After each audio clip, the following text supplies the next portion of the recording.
Wannan fa'ida tana magance saurin inzali, sannan wannan fa'ida tana ƙara ƙarfin mazakuta. Wannan fa'ida idan kana fama da lalurar saurin inzali tana magance ta. Sannan wannan fa'ida tana ƙara ruwan mani, sannan wannan fa'ida tana janyo sha'awa. Assalatu wassalamu ala ashrafil mursalin sayyidina wa nabiyyina wa maulana Muhammadin sallallahu alaihi wasallam. Amma ba'du, 'yan uwa, assalamu alaikum wa rahmatullahi ta'ala wa barakatuh. Barkanmu da warhaka, barkanmu da sake saduwa da ku a cikin wannan tasha tamu Skirat Banana 24. Masu sauraron mu muna muku fatan alkhairi. Idan a wannan karin ne kuka so mu shigowa wannan tasha tamu, ku danna mana subscribe, ku danna mana alamar ƙararrawa da zarar mun ɗora shirye-shiryenmu za su same ku ba tare da ɓata lokaci ba. 'Yan uwana maza, wannan fa'ida ko saurayi ne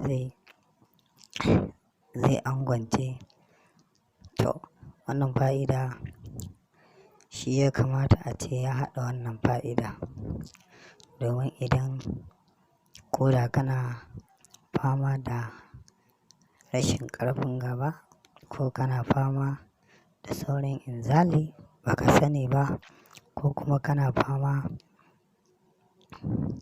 da rashin ƙarfin mazakuta, ko kuma rashin sha'awa na damun ka, to wannan fa'ida insha Allahu in ka haɗa ta duk lokacin da kai aure insha Allahu za ka ga fa'idarta.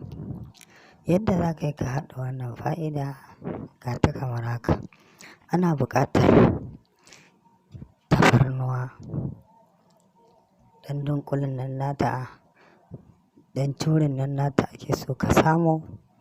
Idan ka samo ɗan curin nan nata sai ka ɓaɓɓallo ta, ka ɓallo kamar ƙwaya 10 haka. Bayan ka ɓallo guda 10 sai ka ɓaɓɓare ta, sai ka yayyanka ta. Idan ka yayyanka ta sai ka samu ruwa kofi ɗaya, sai ka ɗora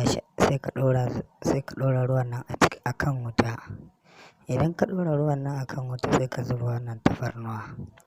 Idan ka zuba wannan tafarnuwa sai ka tabbatar ta tafasa sosai, sai ka sauke. Sai ka ɗauko madara ta shanu kenan.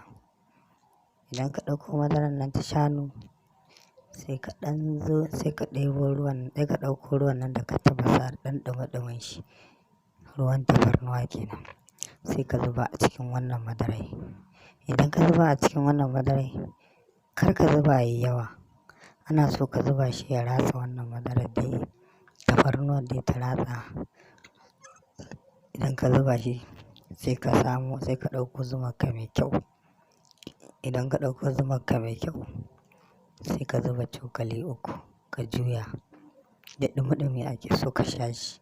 Idan ka sha wannan fa'ida, ana so ka sha wannan fa'ida har matsayin sati ɗaya insha Allahu. Ko da rashin yawan mani ke damunka, insha Allahu maninka zai ƙara yawa a jikinka. Kuma in kana fama da rashin ƙarfin mazakutarka za ta ƙara ƙarfi, za ta ƙara girma kuma za ta zazzago. To ku danna mana subscribe, ku danna mana alamar ƙararrawa da zarar mun ɗora shirye-shiryenmu za su zo muku ba tare